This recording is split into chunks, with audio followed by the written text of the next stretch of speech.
Hi guys, welcome to our video about occupations and the Australian migration process. Here we go. So occupations are really important for any work visa, and we need to get three concepts sorted out before we start. The first one is the ANZESCO. Now this is a categorization of your occupation. The next one is the SOL and the CSOL lists, and these are occupations in demand in Australia. And the last one is about the assessment process. This is about matching the occupation's education and experience with your overseas education and experience. So let's start off with the ANZESCO and what that means.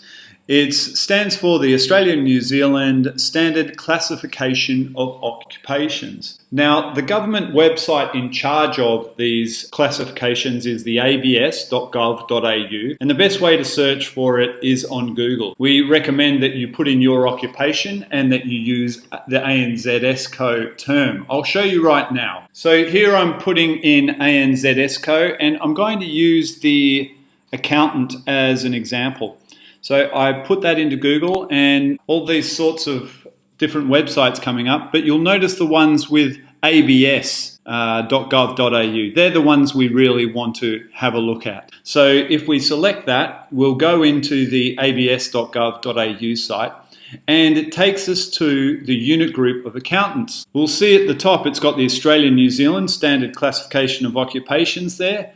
And in this accountant group, it gives us a skill level required for this occupation. This skill requires a bachelor degree or higher. It also includes the tasks that this occupation would perform, the types of tasks, the different titles of the occupation, and also a little bit more detail in the differences between those titles. Take note of the codes attached to the occupations. You'll see the accountant has a code of 221111. The management accountant has 221112. So every occupation in Australia has these codes. So this is a really important website as it gives you an outline of what is needed for the occupation you'd be applying for. Now, the important thing is it does outline what skill level you need and what is required in terms of your education, whether you need a certificate, diploma, or a bachelor degree, and also what type of experience you require. So sometimes that's even 5 years, or if you have a combination of both education and experience, what are the skill levels required? It does also outline the task performed in that specific occupation. And this is important as it matches your experience to what you have done in the past. And then lastly, you've got those titles, which I mentioned before. So they're the three main things you get out of ANZESCO. But the most important thing you get out of all of this are the codes. And these codes are what drive the skilled migration process, as the immigration department will be looking at skill levels, tasks performed, and titles based upon the ANZESCO. Now let's have a look at the next thing, which is the SOL and the CSOL list, and these are really occupations in demand. Now, occupations in demand obviously can change within Australia, but we'll talk a little bit about that later. Really, the SOL list is the occupations which are in high demand across all of Australia. And the CSOL list are occupations that are not in high demand across all of Australia, but possibly in demand across particular areas within Australia. So West Australia might require engineers, whereas Tasmania or New South Wales may require farmers. So the CSOL list is a lot more diversified. It even includes skills that are required in regional areas. So you'll find that a state like WA can demand a particular occupation. So we'll find that on the CSOL list there are specific demands for occupations within regions, but that's why it is not in high demand across all Australia like the SOL list.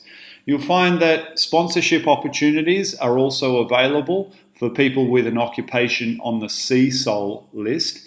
And also there are some independent visas. However, you will need to be sponsored by either a state or a regional area.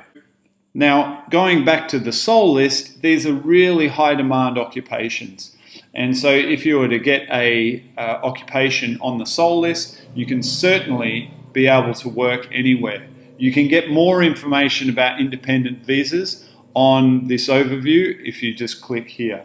Now, importantly, there are sponsorship opportunities for people on the CSOL and the SOL list, but also there are other sponsorship opportunities in particular regional areas where you might not be on the SOL or the CSOL. So there are different opportunities for different occupations. Finally, let's go over the assessment process, which we will need our ANZESCO code.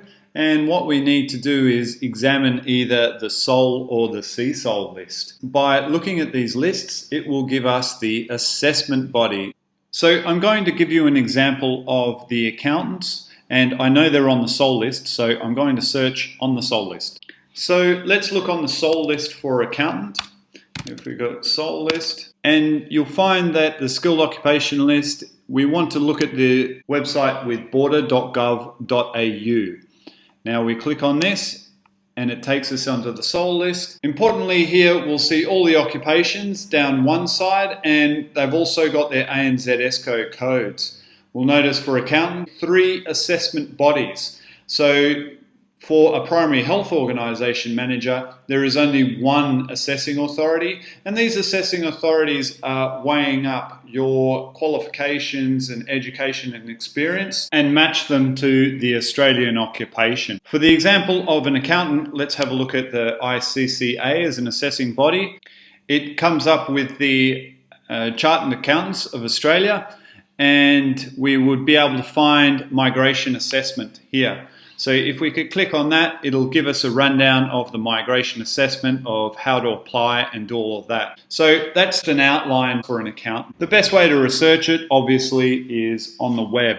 And this way you can examine what criteria is needed for your particular occupation. Now, something that needs careful consideration is the experience and how you go about getting your assessment, because there is something that I tend to call the experience trap.